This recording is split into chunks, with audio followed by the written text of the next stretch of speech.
listening to PetLifeRadio.com. This episode of Six Figure Dog Business is brought to you by Audible.com. Get a free audiobook download at audiblepodcast.com/sixfiguredog. SIXFIGUREDOG. Over 75,000 titles to choose from for your iPod or MP3 player.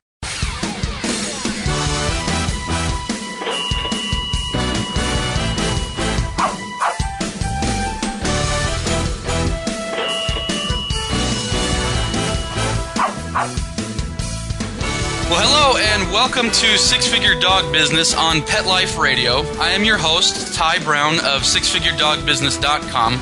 Now, this is the show where we teach you how to start or grow your dog-related business to a healthy six-figure per year profit.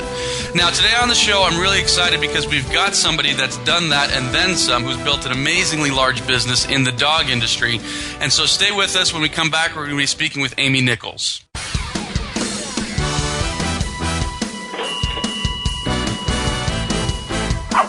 Sit. Stay. We'll be right back after a short pause.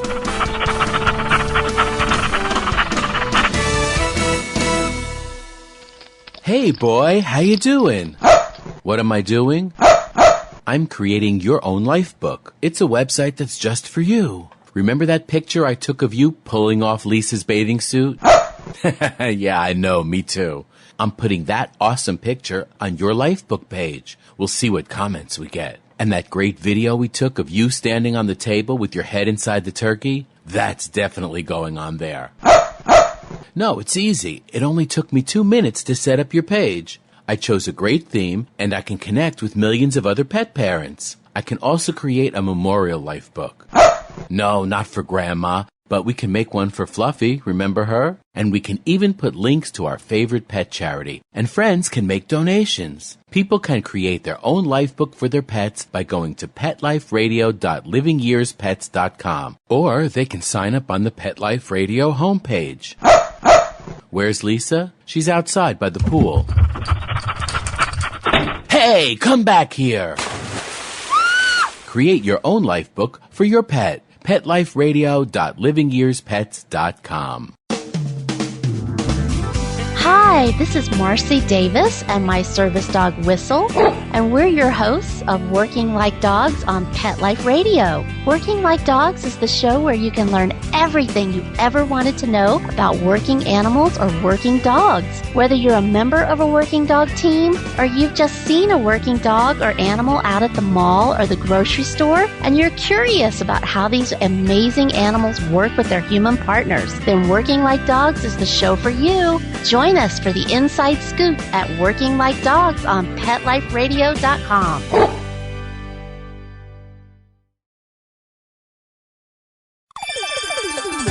Let's Talk Pets on PetLifeRadio.com.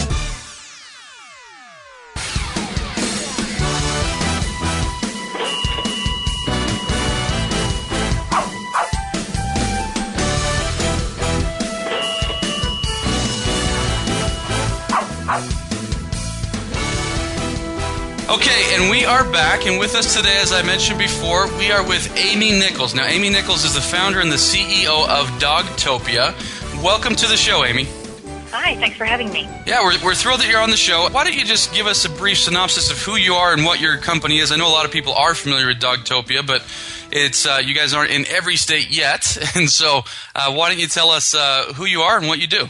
Yeah, not quite every state yet. We are actually in 14 states as of right now. We have 22 locations open in the United States and another 14 in the process of getting open. But we actually just celebrated our 8-year anniversary last month in June. So 8 years ago in June, I opened our first location in Tysons Corner, Virginia, which is a nice suburb outside of the D.C. area. And it's doggy daycare, so it was always started with the idea that really it's a doggy daycare, but then on top of that we also offer board and we have spa services. So our facilities are set up in kind of a unique way in that it's separate rooms. We don't have fencing, we don't have kennel runs and things. It's really set up like a child daycare facility where individual unique rooms for dogs based on temperament, play style, and also size. How big are your facilities in general? The average facility is about 6,000 square feet. 6,000 square feet. And so is daycare the bulk of your business, or are you finding that training is becoming bigger, or the overnight stays? What's kind of the bulk of what you guys do?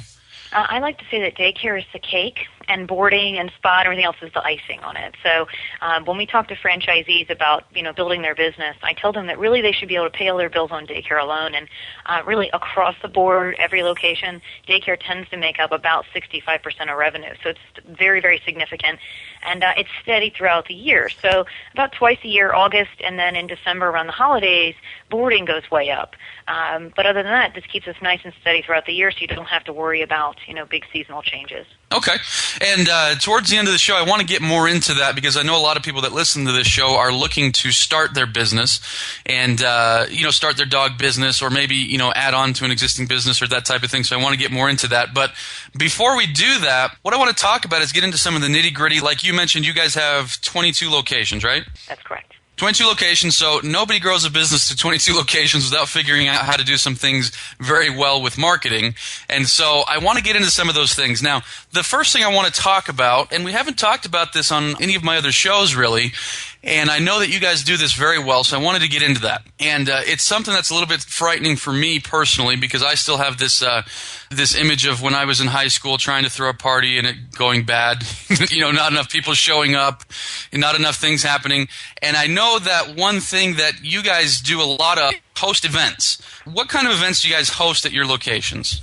Well, it's funny that you mentioned that because our marketing manager, who is excellent at all of this, she always has that pre-party anxiety of no one's going to come. But if you do your work ahead of time, by doing the marketing properly, it'll never happen. So we're actually coming into an interesting time right now. July of every year we host our annual dog wash. So this is the 6th year we've done it, and all our stores participate. So we make a big, big push in marketing to get people to this event. And then the philosophy is once you have an event and you get people in your store, is then you have the opportunity to then close them, to sell them on your business, because nothing sells Dogtopia services better than being in our facility and kind of seeing it in action. So the big part is you got to host something interesting that people want to come to, but then you really have to use a lot of tools to make people aware of it. It really isn't, if you host it, they will come. You really have to work hard, and we do that in lots of different ways. Social media is certainly a big part, but I know since you've discussed that in the past, one of the big ones we use to this day is really on-the-street guerrilla marketing. We work very hard to partner with other pet businesses and then other like-minded businesses in our area. So other businesses owned by small business owners, owner-operators, we work hard to partner with them. So one of the big pushes we make for grand openings of stores and then also the dog wash and other events is we get out to those businesses and talk to them about it. We make up simple postcards to leave at the stores, which, frankly, you can get about 1,000 of them for about $100, and it's well worth it to get the people coming to your location. So, the website is still our number one resource for new customers, but number two, overall in all of our stores, is referrals, and mostly it is from other vendors. So a big one's also veterinarians. We work hard to partner with them and make them aware of our business. Well, let me ask you that then. What kind of incentive do you offer them? Why are they going to your event when they've got their products to sell, their services to sell? What's in it for them when you're trying to say, hey, we've got this cool event coming up? Because if you just leave a stack of postcards there, I'm sure that's not going to get the job done. There's also got to be some collaboration on their part. What do you do to get them excited about it? That's a great point because our franchisees ask that question. Well, why would they want to come here? Why would they want to take their Saturday to sit at a table in our location? What we can offer is that we know our customers very well. We know our demographics very well. The idea is that when you combine multiple customer lists, you're going to have exponential return. So if we invite a pet sitter to an event, for example, they get to sit there and meet all of our customers, and then in turn they're inviting their customers to our location. So it really ends up working very well. So we will create a templated email for them to send out to their customer base or even just the information to put in it. We also always include a shelter or rescue group, usually multiple. So all of our dog wash events this next month are happening. They're going to have charities there in person with dogs to adopt, etc. They have huge customer lists of usually several thousand people that have either adopted or expressed interest. So they get to show their great dogs that are up for adoption, but then we also get access to their customer list via the awareness of the event. And again, once you get them in the store, our job is then to delight them and get them excited about what it is that Dogtopia does. Excellent. Now, you mentioned something that I want to highlight. and I don't want to skip over it because it was a profound point. You mentioned something to the effect of you create a template email that you give to them. I've done a lot of joint venture marketing and things in my business, mostly in the online realm. But that's one thing I think a lot of people overlook. You know, someone says, okay, we're going to have this cool event. Hey, could you tell your people about it? Here's some postcards. Well, maybe they're not excited. You know, maybe they don't even know what to say. Maybe they are going to write an email to their clients, but they're just, you know, they're not a very good writer. A whole bunch of reasons why it can go wrong if you don't hold their hand, correct? You're absolutely right. And I would say we use this with vendors and partners, but also for our franchisees. You know, one of the reasons they joined a franchise system is to get those kinds of things from us. So, you know, we have someone that's their whole job is to make marketing materials and graphics and designs for the franchisees then to use. And you are absolutely right. You have to make it easy. If you expect them to write compelling content, your partners or the other business owners, it may not happen. And not everyone is gifted when it comes to marketing. So you have to take the time to get something written and preferably some cute graphics that will stand out as well. We happen to use Constant Contact as our to send out email newsletters, which that way you're not going to end up with spam and things. But having some cute graphics and the text already written that they can copy and paste, much more likely to get to get it actually sent out. And then hopefully they're also going to post it on their website as well. Okay. You mentioned Constant Contact. That's an autoresponder system. What do you like about Constant Contact? I like that, one, we can upload multiple images in it. So we have at least 4 different seasonal templates. We also publish articles that we then keep in an archive in there for our franchisees then to use. Because, again, it's hard when you're running a business day in and day out to take the time to maybe write a compelling article about kennel cough and the need for the Bordetella vaccine. So we'll have articles and things like that we keep online there that they can then use. And, again, it helps you to create and maintain a list.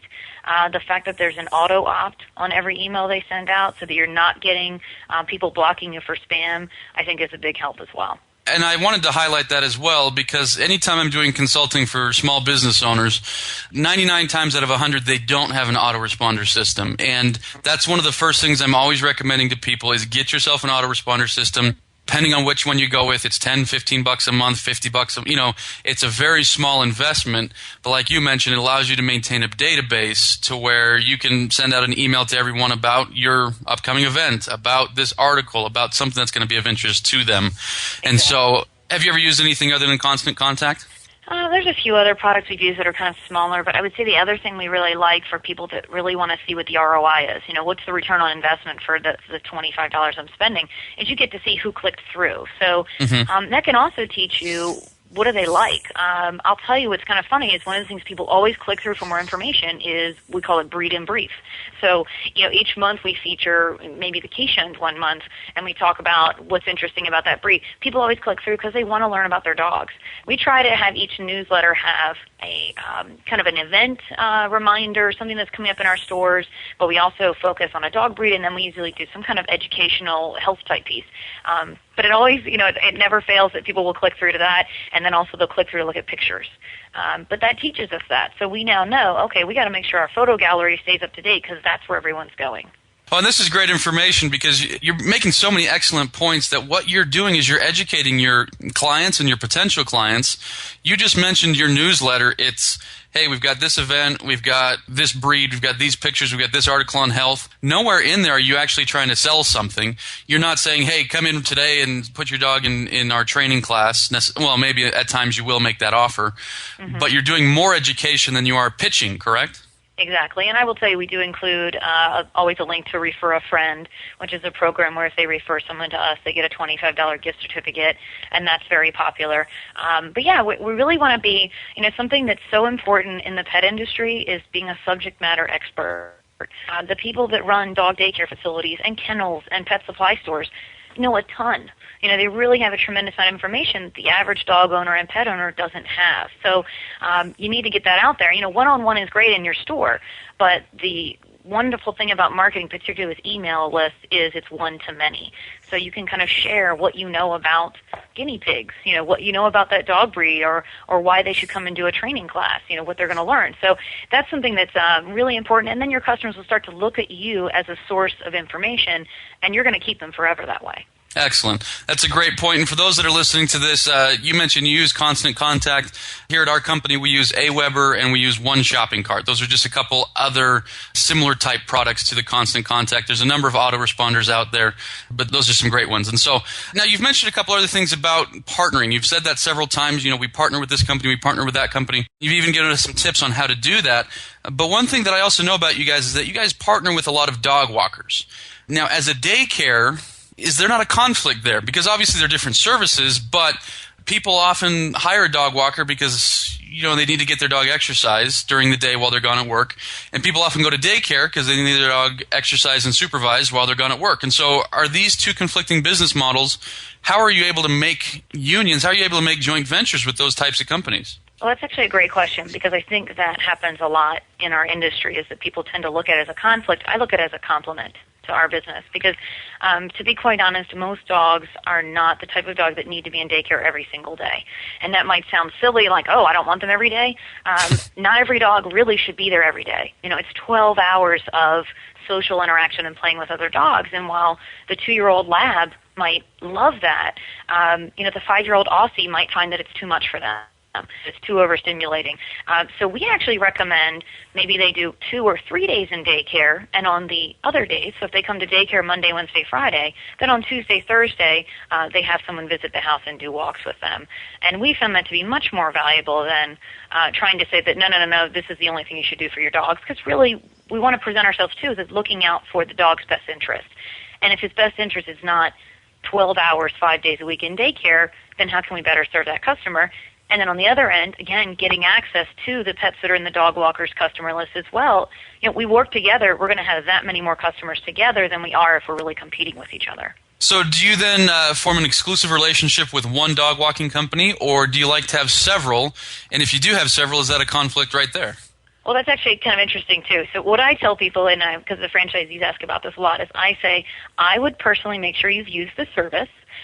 Because while there are some excellent pet sitting and dog walking companies out there, there's also a lot of people that stop and start. There's not a really big barrier to entry for that. So, over the years, we've had a few that really, really wanted to work with us, and then 6 months later, maybe they're not offering the service, and now we've got customers that maybe look down upon us because we gave them a bad recommendation. So I always say use it yourself first. So I would have the pet sitter come here, meet my dog, see how their kind of evaluation, introduction process is, and use them a few times. And if I like it, then I'm going to recommend it to my customers. But that really goes for any business. Even a veterinarian, take your dog there for a physical, for an overview, and meet with them and make sure that, one, they believe in dog daycare, or if it's another kind of business you offer, that they believe in it. Not everyone's going to be aligned with your same kind of pet care philosophy. So it's important to make sure you're on the same page before you start a partnership. Okay. And so do you guys actually go out of your way to recommend certain dog walkers, or do you simply put up their flyers? And what are you doing to offer today? Hey, we're going to bring you business by partnering with us. How far do you take that as far as promoting their business? We don't do anything formal. We've had people ask, well, do you do referrals back and forth and, any kind of spiffs, where there's money exchanging hands? And no, we've never done that. We've really kept it more as a, I scratch your back, you scratch mine. And we're not going to have, if I were having an event, for example, our dog wash that's coming up, I would not have more than one pet sitter or dog walker there. I would have someone that we've vetted, that we know is a good service, and we'd invite them. We usually have poop scooping companies, so we have one of those that will be there as well. And again, these are all complimentary. I'm not going out and doing that service, so why not bring that in? Because my customer base wants that service. So my customer says, well, that's great, thank you for introducing me to this. And that vendor's going, wow, this is great, this is someone I hadn't met before. But obviously they have a dog because they're coming to Dogtopia. So it really works well on both. And I think events are a great way to do that. We really set it up. We try to have a whole playroom set up with vendor tables. And they can bring out freebies. They can bring out things. If there's maybe a retail product maker in your area, we tend to not have pet supply stores and things there because we carry some of that in our store. But you'd be surprised how many different people are in your area that can really benefit, and also then help you by sending it out to their customer list as well. Excellent. And so this is some amazing information. I hope people out there that are listening are taking notes, because there's so many actionable items that people can use from this. We're going to take a break right now. When we come back, I want to figure out from you how you actually take these events and actually turn these people into customers. So stay right with us, people.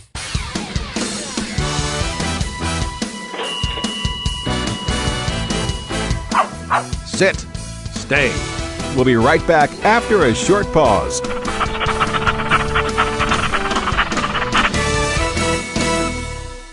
Hey, love to read, but just never seem to have enough time to sit in one place long enough? For all of us on-the-go people, Audible has the answer. Best-selling audiobooks for your iPod or MP3 player. For Pet Life Radio listeners, Audible is offering a free audiobook download with a free 14-day trial to give you a chance to check out their service. Choose from hundreds of today's bestsellers, including awesome pet books, such as Bad Dogs Have More Fun by Marlene the author John Grogan, Love That Cat by Ingrid Newkirk, It's Okay to Miss the Bed on the First Jump, and Other Life Lessons I Learned from Dogs by Seinfeld's John O'Hurley, and many, many more.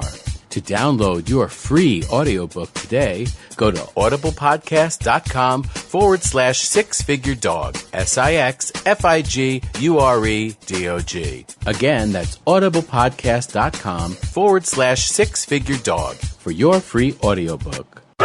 It's time for school for you and your friends, your furry best friends. Train your dog the fun and easy way with Teacher's Pet Sessions. Teacher's Pet host Pia Silvani teaches you step-by-step how to train your dog the fun and easy way. You get 8 30-minute live audio training sessions, complete transcripts of each session, plus a basic training manual to get you and your dog off to a great start. Training begins the moment you bring your dog home. Teacher's Pet Sessions offers positive reinforcement training to shape your dog's behavior and encourages upbeat, enthusiastic responses to ensure that your dog will enjoy learning. Teacher's Pet Sessions dog training is fun at both ends of the leash. So listen, learn, and laugh with your dog with Teacher's Pet Sessions. Get your copy of Teacher's Pet Sessions Volume 1 today. To order, go to teacherspetsessions.com. Hi, this is Pia Silvani, your host. Bring your dog, tug toy, and treats, and get ready to have some fun. teacherspetsessions.com. From Paris, New York, and around the globe, get ready for the hip, the trendy, the uber cool where pets rule. If you've got a passion for pet fashion and a flair for animal wear, this is the ultimate place to take a peek at what's chic in the world of designer pet fashion and cool new pet products. The Pet Set, every week on demand, only on PetLifeRadio.com.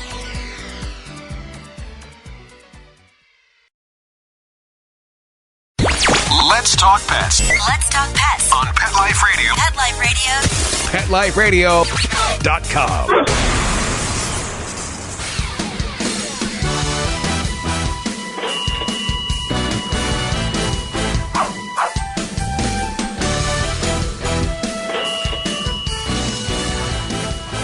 Okay, so we're back, and before we were talking about hosting events, we're talking about forming joint ventures. We were talking about how to get people to these events and basically kind of create a buzz around your business. Now, so here you go. You've got this event going. It's a dog wash event. It's a Christmas party, whatever the case might be. How do you take that person and convert them into a paying customer? Because there's got to be an art form to that. Just simply getting someone to your event, I'm sure that's going to just convert people right there. But other people are going to have an incentive to become a customer. What do you guys do to make that happen? You're absolutely right. I mean, if they come out, but then I don't engage with them and talk to them about our services, then I'm really losing that opportunity. So lots of different events that we might have, and I would even include training, and we also do meetups. We host meetups, so breed days and things in our facilities as well. Specifically for the dog wash, if you're doing a big push, like we expect several hundred people when we have that, we have a meeting ahead of time with our team. So I will sit down and say, okay, everybody, here's the 5 tasks we have to accomplish. So we'll have our dog washers. We'll have our people that are actually performing that service, but then we'll also have someone assigned to checking people in and getting their name, their email. Absolutely collect everybody's email because, again, you're going to send them your newsletter after as a follow-up. But then we also have someone assigned for tours and kind of information about evaluations, which for us is how we get our customers introduced into the business. We have to evaluate the dogs first. So it really is a good handoff. So at a typical event, we'd have someone with a clipboard signing people up, and if they needed a tour, they would call over that person and say, Mike, for example, who often does it for us, hey, can you give this person a tour? And we'll actually have him that go and do that. It's a good handoff, and it really doesn't take that many people. If you're a sole proprietor, single operator, see if you can get some family members to help just for that day. It really does help. You absolutely want to make sure you capture everybody that attends. That's something that I see a lot with all businesses, but pet in particular, is you have all these people coming in, but you never got their name and their email address. And people are pretty comfortable giving email addresses. We don't ask for phone numbers because, frankly, we're not going to call them. But we will email them, and they can always opt out. If they get my email, they can always say, no, I don't want this anymore. But 9 times out of 10, that's a good way to kind of re-engage them after the fact. But once we do the tour and we explain to them, the next step is, would you like to schedule an evaluation with us? And we'll often do at events is we'll waive the evaluation fee at the event. And that's another incentive because normally our evaluation is $15. And if you were to call one of our locations, that would be the cost that you would pay to have an evaluation. At an event, I can say, well, because today is our grand opening or the dog wash or whatever event it is, I'm going to waive the evaluation fee. Let's get you on the schedule. And that's a good way to get people committed to coming back to your store. Excellent. And again, and I apologize for continuing to do this, but I keep hearing tiny little pieces of, hey, this is some great information. I want to highlight that. You mentioned, you want to get this the name and the email address so that you can continue to talk to these people, continue to provide them with content. People buy when they're ready to buy, not when you're ready to sell. And so you need to stay in front of them. And so, again, whenever I'm consulting with dog business owners, this is the thing that I tell them: stay in front of these people, educate these people. People buy from businesses and people that they know, like, and trust, and that doesn't always happen on the first time that they encounter you. Sometimes it happens on newsletter number 6. Sometimes it happens on event number 2 or 3. And so you keep marketing these people, and then you're able to benefit more people that way. You're absolutely right, and I often tell people that as well, because the other thing you're going to see if you're putting out some good content in these newsletters is they're going to go, well, they really do know what they're doing. They had a great facility. It was a little overwhelming that day, so now that I've got this newsletter and I've seen it 2 and 3 times that it's come out, now that I have a boarding need, for example, because I'm going on vacation, that's the company I'm going to use. And not only that, I don't know, I'm sure you found this, we found this in our company as well, that oftentimes somebody will come in and say, hey, we were referred to you. And of course we want to know who referred you. And they're actually not a client of yours, they just get your newsletter. And so oftentimes we'll get referrals from people even though they weren't a client, they just have become accustomed to seeing our newsletters and they know that we know what we're talking about, kind of like what you're mentioning. Right, and you're right. And the other beauty of email newsletters is they get forwarded. And again, if you're using a service online, you can most likely see that. That's how many times it's maybe been forwarded on, and then they ended up signing up for the newsletter as well. So that's very powerful. Excellent. And so now what I want to talk to you about now, you mentioned a little bit about it earlier, about social media. And with a lot of our guests, we've talked about social media. This is a hot topic, but you've got a different take on it than some of our other guests. You've got a different way of approaching social media that can be more effective and that can help promote a business better. What is that method? Well, I think if people think about social media as really not that different from going to a networking event, for example. And again, this is something I coach franchisees on is, well, if you go in and you just give everyone your business card and say, hey, come use me, that's probably not going to be that. That's probably not going to compel them to do that. Maybe if they have an absolute need at that moment. But otherwise, it might just go, yeah, okay. The same goes for social media. It has to be a give and take. So while you want to be talking and putting your message out there, you also really want to be listening. You want to hear what other people have to say. It's a fantastic way to get competitive information. You want to know what everyone else in the industry is doing. And maybe it's not your business down the road. Maybe it's one across the country that puts out a fascinating article that you found really helpful. So using it as a learning tool is there. I actually probably use it for that almost more than engaging. So learning a lot from other people on Twitter and even Facebook and LinkedIn. And the other thing, too, is that following people, whether you're following on Twitter or you're liking their site on Facebook, is also extremely valuable because you want to be seen as someone who is doing both. You want to be balanced. If you're just expecting everyone to listen to what you say, you're probably not going to get that many followers. And I'll tell you a little maybe unknown secret about Twitter is almost everyone will follow you back if you follow them first. So if you want to add 100 new followers, go out and follow 100 people first. Find some interesting people. Go to some Twitter pages of people that you think have interesting ideas and follow 50 people on their list. And what you'll find is most of them will follow you back, and that way to grow your numbers. How much time do you spend a day on social media, on Twitter and Facebook? It varies. Probably not that much. Probably 30 minutes to an hour, depending on the day. I mean, I'll go a week where I don't have any time for it. But I'll say there's also some great tools out there to use. I like TweetDeck, for example. So, I know people will say, oh, well, how could you possibly follow 8,000 people? Well, you can use different platforms like that to sort them. So when I look at my tweet deck, I have columns sorted by pet business, I have entrepreneurship, I have social media and marketing, and then I also have franchise. So depending on the column, I know what kind of subject matter I can expect them to be talking about. And I can also really highlight the people that I find most interesting so that I make sure I see their tweets and not maybe all the others that maybe I don't find as interesting to me on that day. Gotcha. Excellent. And so now, is there any way to calculate return on investment for social media, or is it just you're trying to create a buzz? How do you view social media in those terms? It's actually pretty interesting. I think Twitter is predominantly a branding vehicle. You know, there are some companies that have had really great success, like Domino's, where they put ads out there and say, hey, if you're the first person to tweet this, to retweet it, you'll get this special discount. It's absolutely something you can do. You just have to make sure you have an audience first that's listening. I think for small businesses, pet businesses in particular, I think Facebook is extremely valuable. It's very easy. Most of your customers are probably on it already, so why not give them a place to just, nowadays it's so easy. You just have to press the like button, and now you've got another person that's kind of listening to your messages. So Facebook is super simple to set up.